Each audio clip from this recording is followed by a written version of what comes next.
At noon, I opened my lunchbox in the office and found something shocking inside the container my wife, Emma, had packed for me, a pack of cigarettes and a condom. She'd also added cilantro to the salad. The moment I saw everything, a chill ran down my spine. First of all, I don't smoke. Second, we always kept condoms in the nightstand drawer, so there was no reason to put one in my lunchbox. Third, she knew I was allergic to cilantro. Why would she deliberately add it to my food? I thought about it for a moment, then picked up my phone and called my lawyer. I need you to draw up divorce papers. My lawyer happened to be my sister. When she heard I wanted a divorce, she screamed. Are you out of your mind? Emma treats you so well. Just because she put cilantro in your food, you want a divorce? Don't you think that's a bit of an overreaction? Ryan, you're being completely unreasonable. I'm not helping you with this divorce. Before I could even respond, my sister had already made her stance clear. Emma is amazing. Don't be so petty over something small. Her cooking is delicious. I couldn't help but roll my eyes at my sister's words. You're my lawyer. Can you at least try to be professional? I don't care. You hired me as your lawyer, but I'm also Emma's biggest supporter. If you want to divorce her, I'll be the first to object. My sister's voice dripped with anger, and if you think I'm going to draft divorce papers for you, forget it. She hung up with a loud click. My sister had only graduated 2 years ago, and I'd gotten her a job at my company. Still too young, too emotional. I didn't bother arguing with her. Instead, I quickly reached out to a more professional legal team. Once I'd discussed everything with them, I had to admit, their efficiency was impressive. By the time I was about to leave work, the divorce agreement had already been drafted. Regarding the division of assets, the lawyers also offered some professional advice. They suggested I find the person who ate the cilantro. I understood what they meant. Can I authorize you to handle this entirely? Money isn't an issue.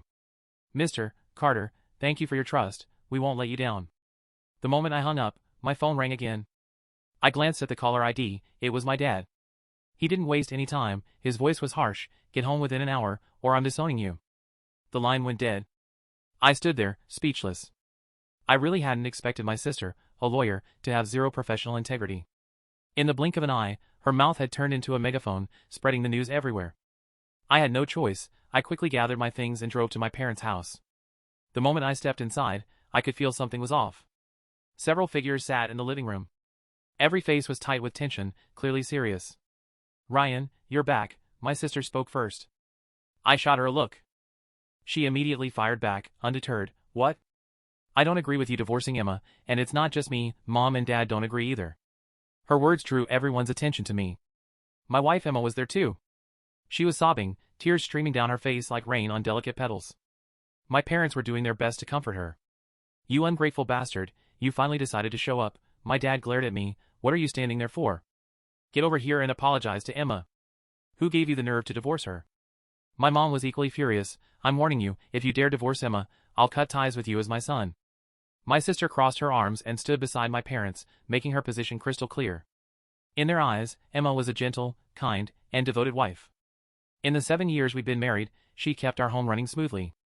She treated my parents and my sister well enough. But even so, I wasn't going to back down. This divorce was happening. Please don't be angry with him. This isn't Ryan's fault. I must have done something wrong to upset him. Emma started blaming herself. Her words only made my parents angrier. Suddenly, my dad rushed forward and slapped me across the face. Emma married you, all these years, she's given you children, taken care of me and your mother, she's been nothing but dedicated. With a wife like her, what more could you possibly want? She gave you a child.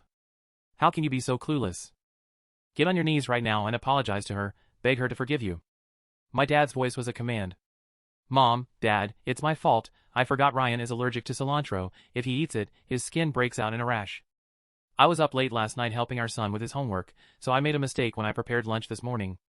Emma walked up to me. Ryan, I'm sorry. Please don't be mad at me. I'll be more careful from now on.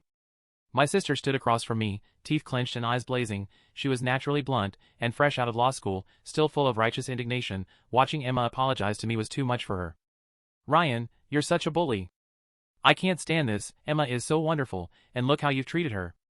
Emma, come here, I'll protect you. My sister pulled Emma to her side. My mom joined in. Why are you just standing there? Apologize to Emma. Tell her you won't go through with the divorce. Ask for her forgiveness. Mom, Dad, what happens between me and Emma is none of your concern. This divorce is happening. I knew that no matter what I said, it wouldn't make a difference. So I turned and walked out. Once outside, I texted the legal team, asking when they'd have the evidence ready. Their reply came quickly. Mr. Carter, we need some time. Please be patient. I understood, some things couldn't be rushed. That night, I went home. Before long, Emma returned with our 5-year-old son.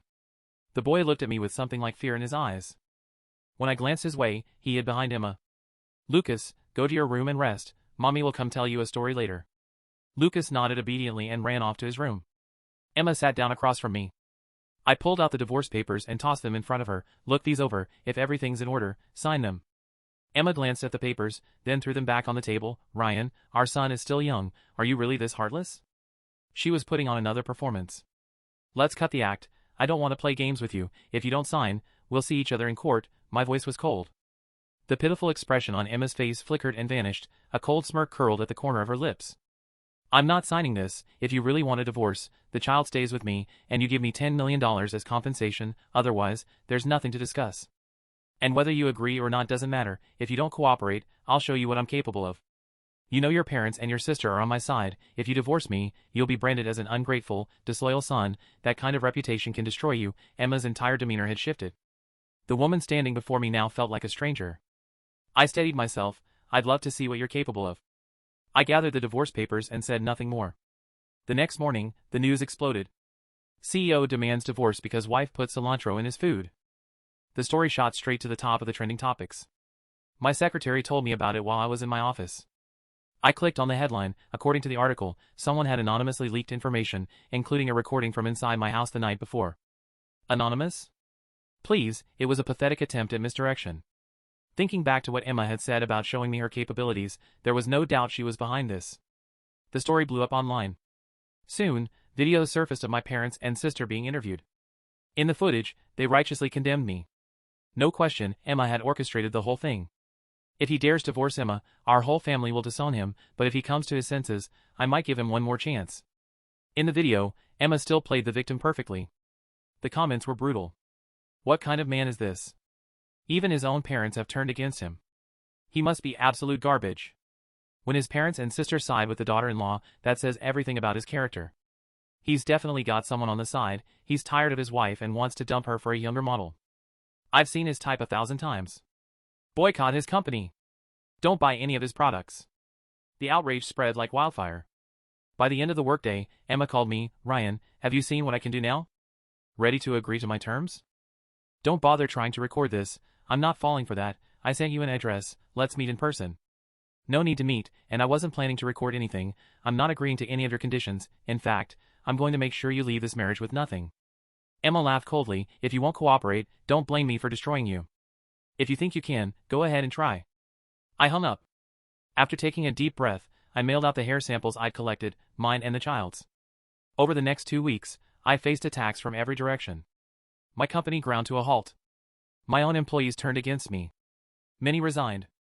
Some even demanded that I apologize to Emma and admit I was wrong. My family publicly announced they were cutting ties with me.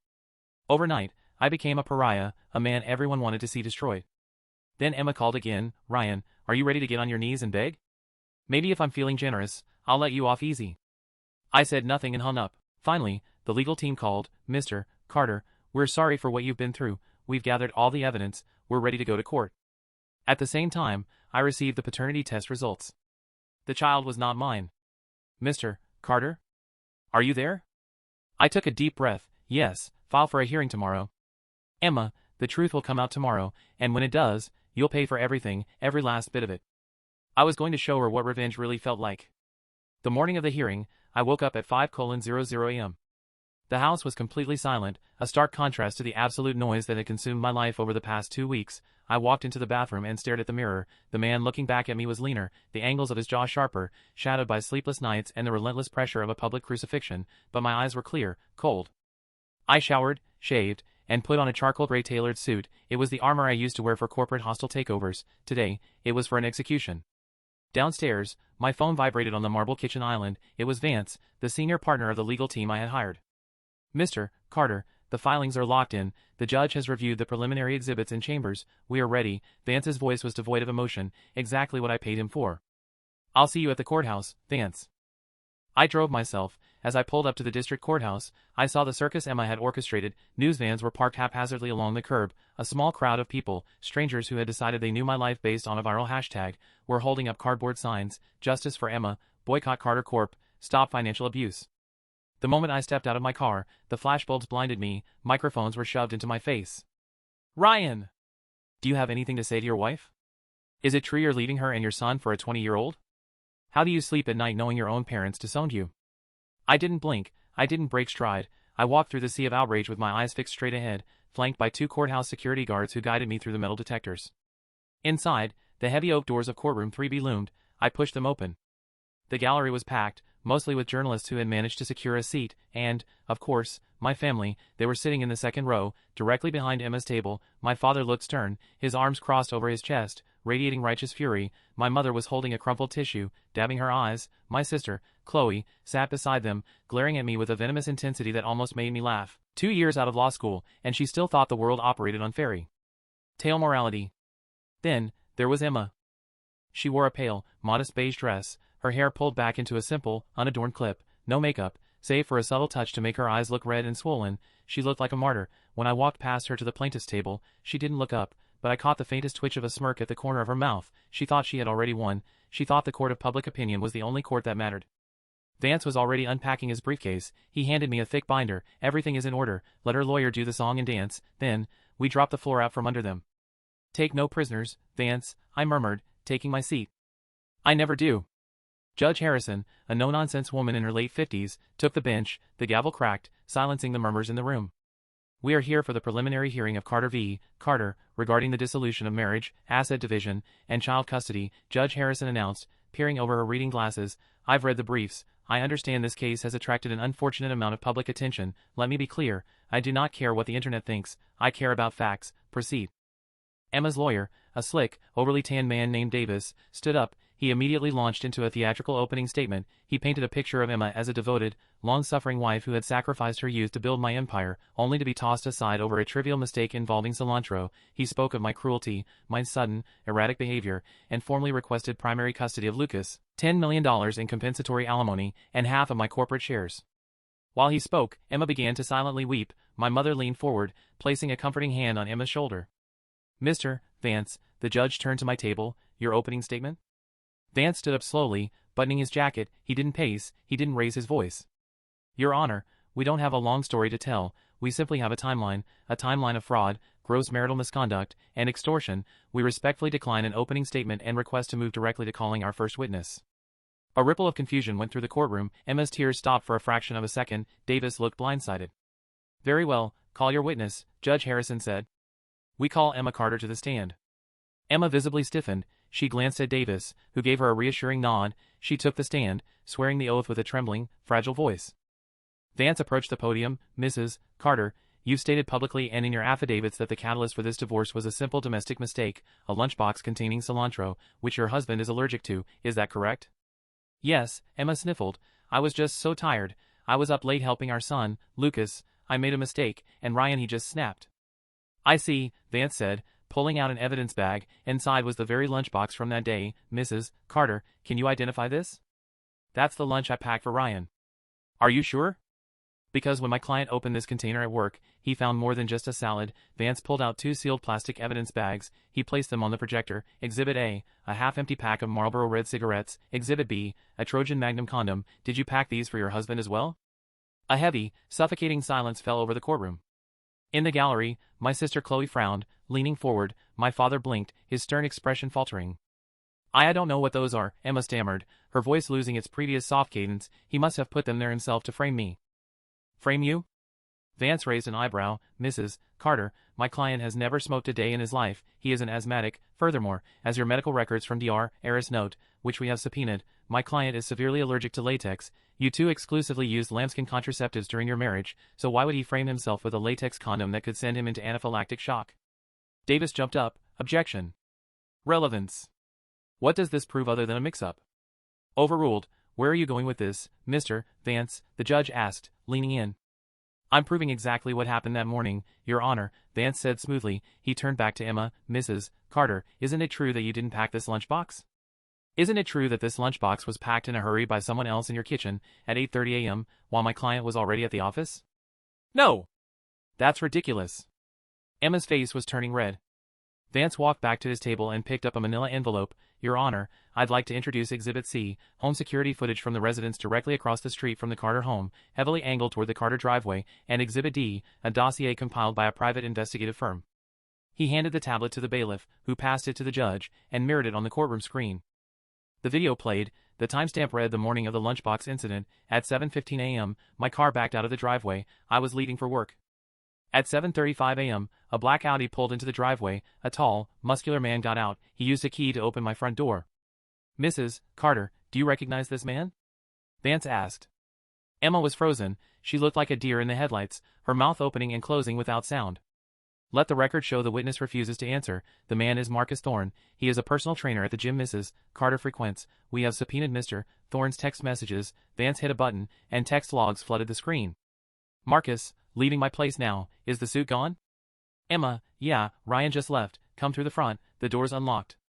Marcus, give me 20. I'll make us breakfast.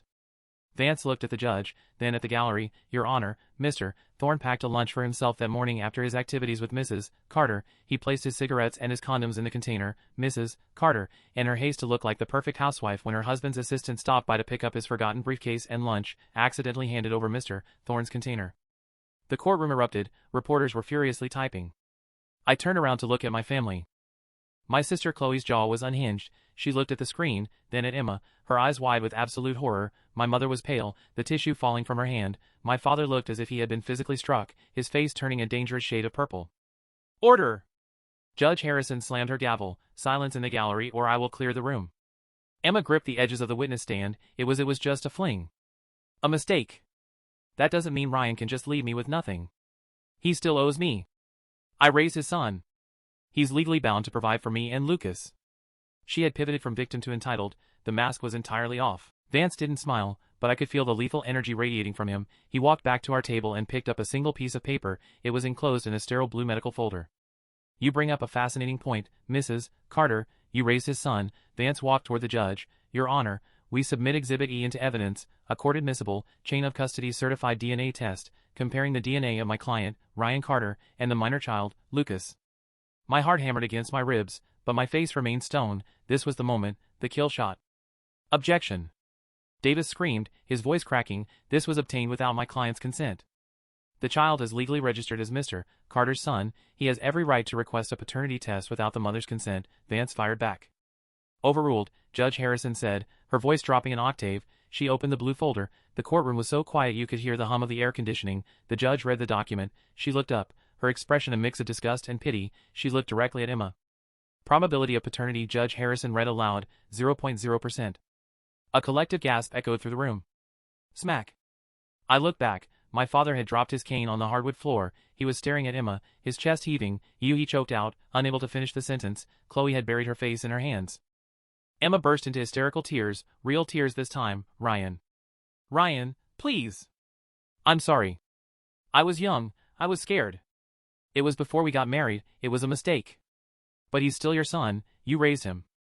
I object to the witness addressing my client directly, Vance said smoothly. Sustained, Mrs. Carter, control yourself, the judge snapped. We aren't finished, Your Honor, Vance continued, mercilessly, regarding the $10 million in compensation the defense is requesting. We have completed a forensic audit of the joint accounts. Vance pulled out a stack of financial charts. Over the past 3 years, Mrs. Carter has systematically embezzled funds from my client's personal accounts, a total of $1 million. Where did it go? It went into an offshore shell company, which then purchased a luxury condominium downtown. The title of that condominium? It's in the name of Marcus Thorne.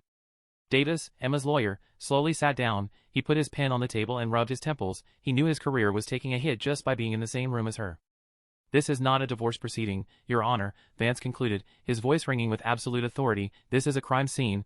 We are officially filing for an annulment based on extreme fraud, a civil suit for the recovery of the embezzled $1 million, and we are forwarding these financial documents to the District Attorney's Office for criminal prosecution regarding wire fraud and grand larceny. Judge Harrison looked at the pile of evidence. She took off her glasses. Mr. Davis, does the defense have any rebuttal to any of this? Davis stood up, looking entirely deflated. No, Your Honor, the defense requests a recess to confer with my client. There will be no recess, Judge Harrison said sharply. I have seen enough. Given the overwhelming evidence of marital fraud, embezzlement, and paternity deception, I am denying the respondent's request for alimony, spousal support, and legal fees. Furthermore, all joint assets are frozen immediately pending the civil suit for the missing $1.4 million. The judge glared at Emma, who was now sobbing uncontrollably, clutching her face as her entire life evaporated in front of an audience. Mrs. Carter, the judge continued, her voice dripping with contempt, in my 30 years on the bench, I have rarely seen a display of such calculated, malicious manipulation. You used the media to orchestrate a witch hunt against a man you were actively stealing from. You will leave this marriage with exactly what you brought into it, nothing, and I highly suggest you retain a criminal defense attorney. The gavel slammed down. We are adjourned.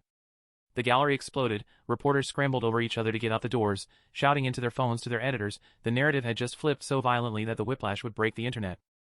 I stood up, buttoned my jacket, and shook Vance's hand. Excellent work. Just doing my job, Mr. Carter. The DA will be in touch with her shortly. I expect an arrest warrant by Friday. I turned to walk down the center aisle. Emma lunged from her table, trying to grab my arm. Ryan! Ryan, wait! Please! You can't do this. What about Lucas? Where are we going to live? Her face was an ugly mask of desperation, makeup running down her cheeks. I looked at her. I felt nothing, no anger, no sadness, just the sterile void you feel when taking out the trash.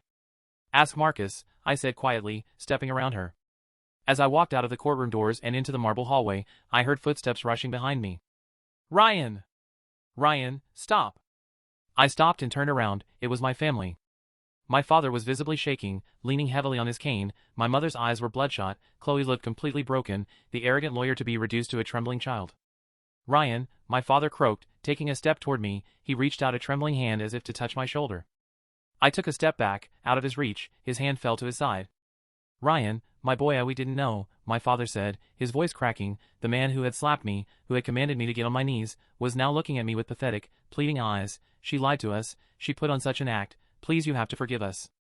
My mother pushed forward, tears streaming down her face. Ryan, sweetie, I'm so sorry. We were just trying to keep the family together. We thought you were making a mistake. You know how much we love you. Chloe was the last to speak. She couldn't even look me in the eye. Ryan, I was so stupid. I'm so sorry. I shouldn't have gone to the press. I shouldn't have leaked the audio. I'll make a public apology. I swear, I'll tell everyone the truth. I looked at the three of them, my blood, my family, the people who were supposed to know me better than anyone else in the world. You didn't know? I repeated, my voice eerily calm. Dad, you raised me. You knew I would never abandon my family for nothing. You knew my character for 32 years. But the moment a woman you've known for 7 squeezed out a few tears, you hit me, you publicly disowned me, you called me garbage. My father flinched as if I had struck him. I turned to my mother. And you threatened to cut ties with me. You didn't ask for my side of the story. You just assumed I was the villain. Finally, I looked at Chloe. And you, the professional, I got you your first job. I paid for your law school, and the first time things got difficult, you threw me to the wolves. You leaked private information. You tried to destroy my company, my livelihood, over a misplaced sense of righteous feminism. Do you know what the board of directors did yesterday? They voted to terminate your employment at the firm. You're blacklisted. Chloe, good luck finding a job with that kind of ethical violation on your record. Chloe gasped, her hands flying to her mouth as fresh tears spilled over. Ryan, please. It's my career. You destroyed it yourself, I said coldly. I looked at all of them, committing this final image of my family to memory.